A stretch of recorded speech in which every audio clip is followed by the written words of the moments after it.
Tayo'y mag-ocho-ocho. Ocho-ocho.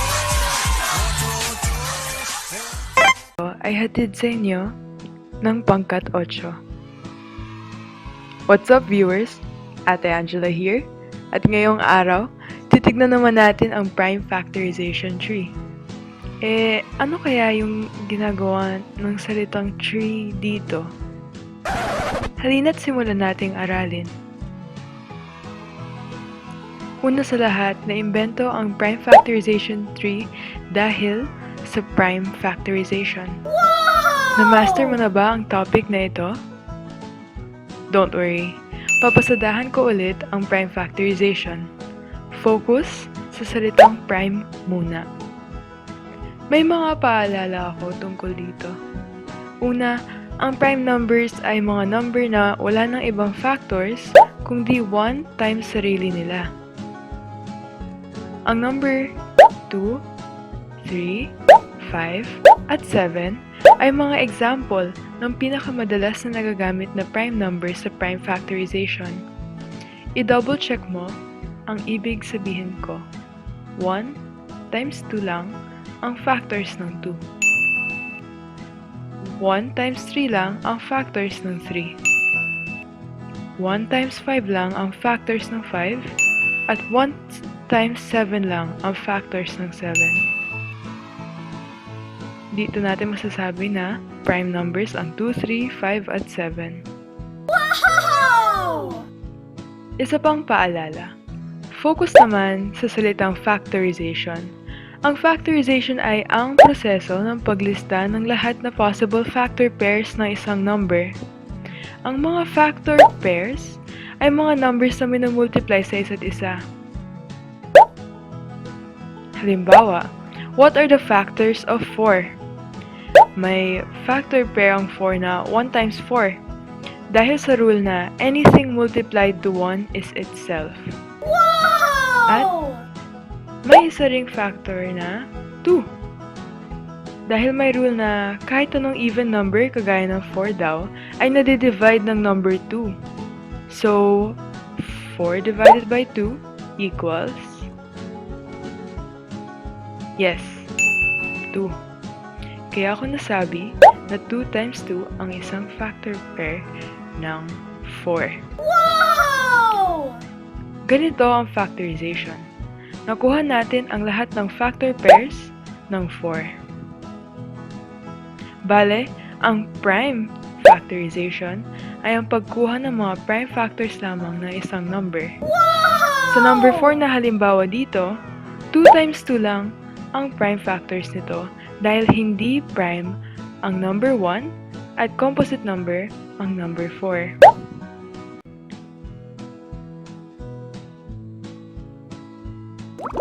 Sige nga. Ano naman ang prime factors ng 10? Kagaya ng kanina, kukunin muna ang lahat ng possible factor pairs ng 10 at pipiliin mo mula doon ang mga prime numbers. Ito ang mga factor pairs ng 10. May 1 times 10 at 2 times 5. Paano ko nakuha ang 1 times 10 at 2 times 5? Ordinary factorization muna ang gagawin. At kapag ganon, automatic na nandiyan ang 1 times 10. Pagkatapos, dahil even number ang 10, magagamit ko ang divisibility rule ng number 2 sa pag-divide ng 10. 10 divided by 2 equals 5. Wow! So, isa na ring factor pair ang ng 10 ang 2 times 5. Wow! Mukhang wala ng ibang factor pairs ang 10. Kaya, ito ang mga factors ng 10. 1 times 10 at 2 times 5. Ngayon, oras na para piliin ang mga prime factors ng 10. Ang mga prime numbers mula sa mga factors dito ay ang 2 at 5 lamang. Wow! So, ito ang mga prime factors of 10. I-double check mo. 2 times 5 equals 10 pa rin. Sige, time first.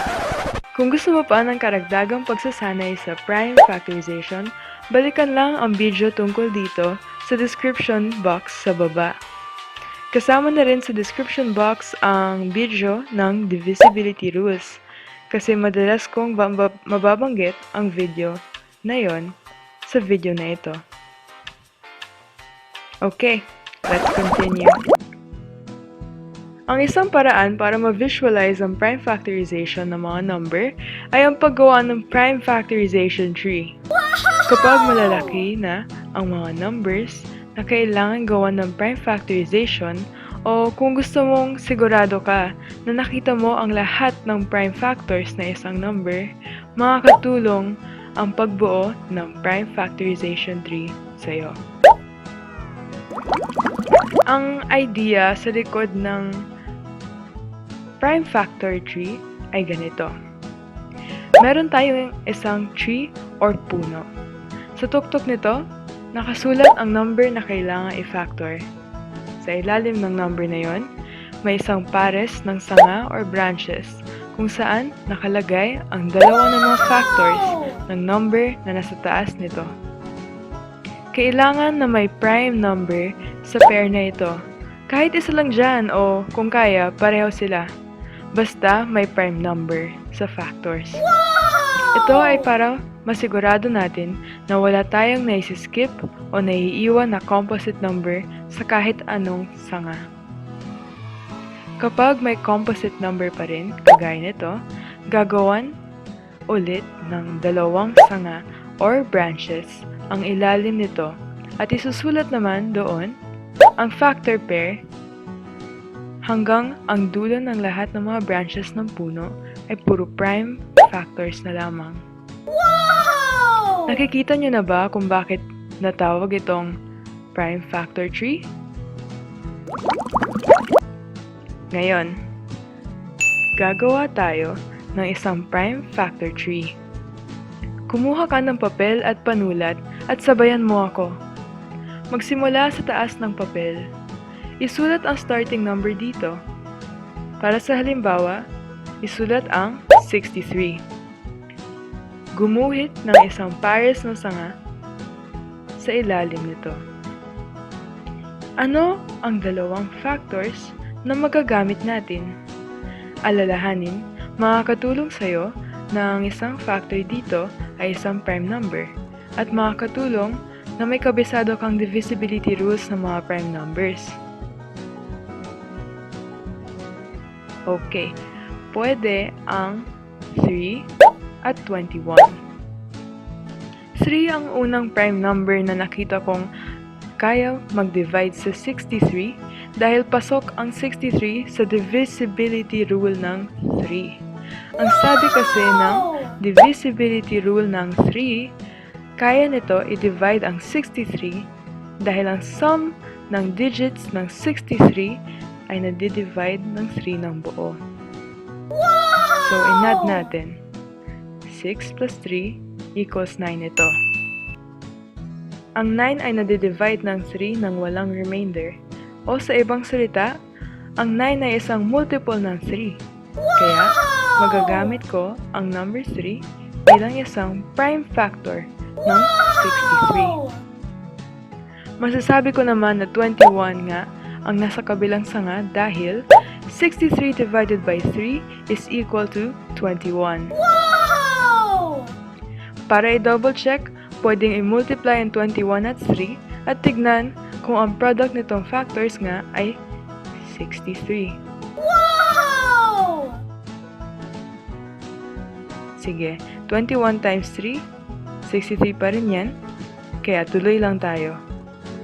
Bilugan ang 3 para hindi natin makalimutan na bahagi na ito ng prime factors ng 63. Wow! Tutuhan ang number 21.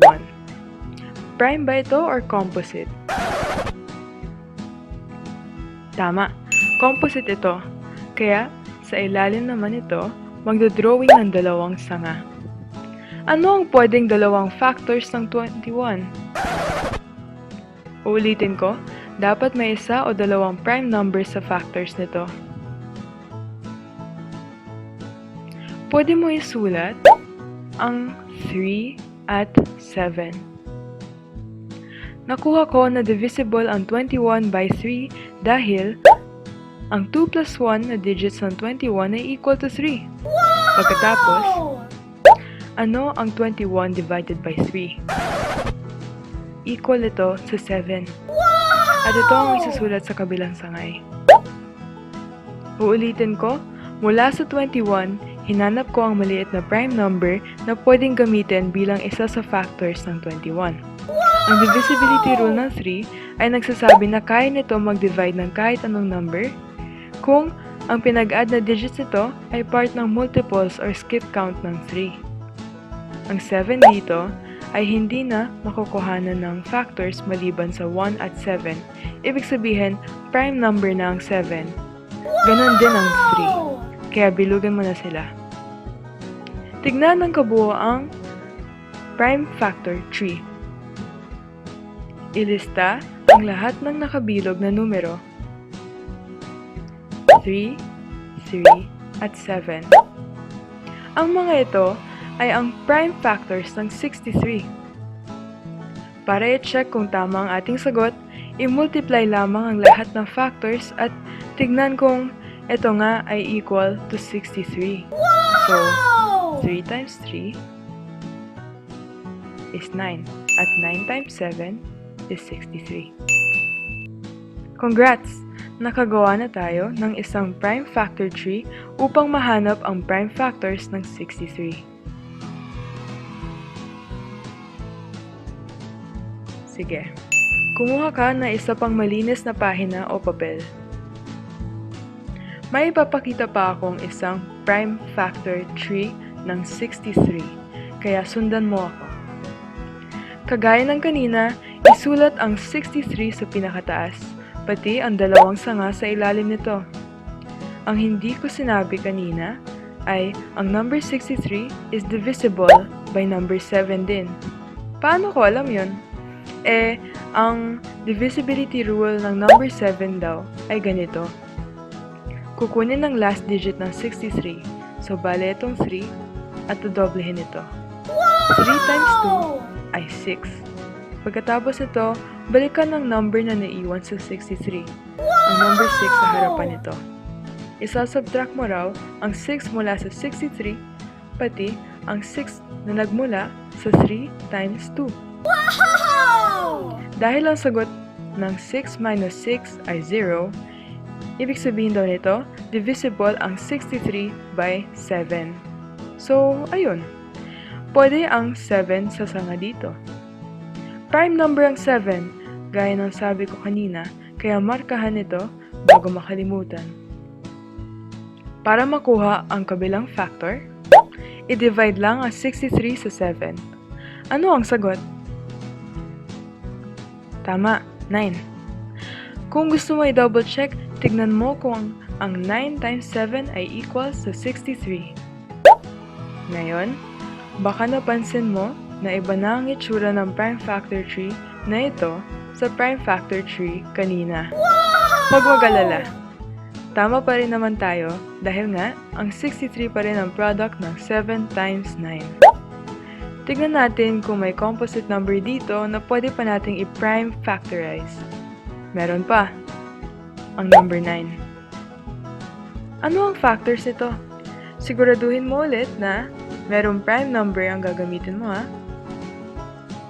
Sana, sa oras na ito, memorize mo na ang multiples o skip count ng 3. Dahil bahagi ang 9 sa skip count nito. Kabisado mo ba? 3, 6, 9, 12, 15, at iba pa. Ang 9 ay bahagi sa skip count ng 3. So, divisible ito ng 3. 9 divided by 3 is equal to... Tama. 3. Bilugan ang mga 3 na ito. Ngayon na dalawa na ang nagawa nating prime factorization tree para sa 63, makikita mo na hindi lang iisa ang tamang tree na magagawa. Basta nakuha mo ang mga prime factors ng 63 na 3, 3 at 7, ay tama ka pa rin. Kapag naman mahirap pa rin para sa'yo na makaisip ng factors na gagamitin, magsanay ka lang ulit sa divisibility rules. Alam kong makakaya mo rin yan. Wow! Konting push na lang. Meron akong 2 exercises. I-pause lamang ang video kapag kailangan mo pa ng oras. Pagkatapos ng timer, ipapakita ko ang solusyon ko. Alalahanin mo, hindi naman tungkol sa bilis ang math. Mas mahalaga ang iyong pagkakaintindi at confidence sa pagsagot nito. Pak ganun. Hanapin ang prime factors ng 18. Gumamit ng prime factor tree. Susimulan ko na ang 10 seconds sa countdown.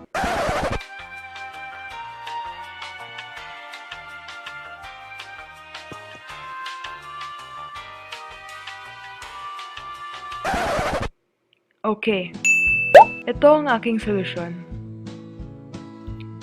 Dahil isang even number ang 18, ginamit ko ang prime number na 2 bilang isang factor.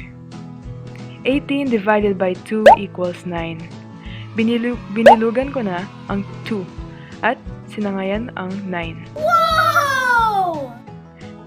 3 at 3 ang factors na sinulat ko dito dahil nga ang 9 ay isang multiple ng 3. At 9 divided by 3 ay equal sa 3. Wow! Dito na natapos ang prime factor tree, kaya bilugan ang mga prime na factors. Ito naman ang isa pang posibleng factor tree na mabubuo.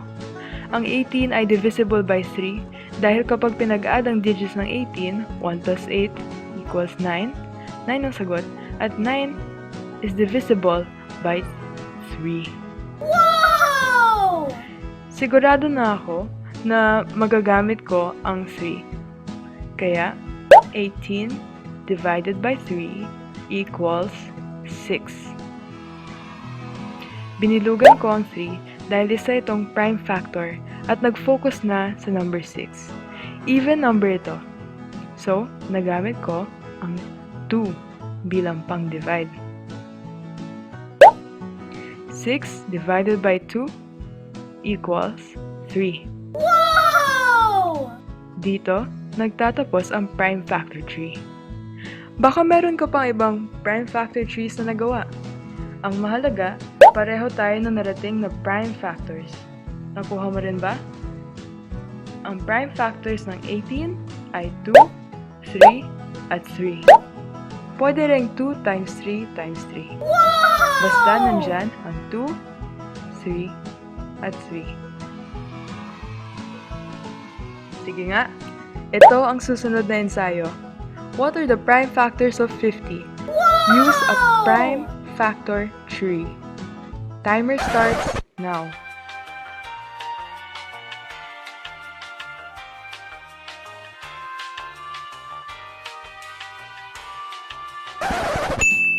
Sige, time's up.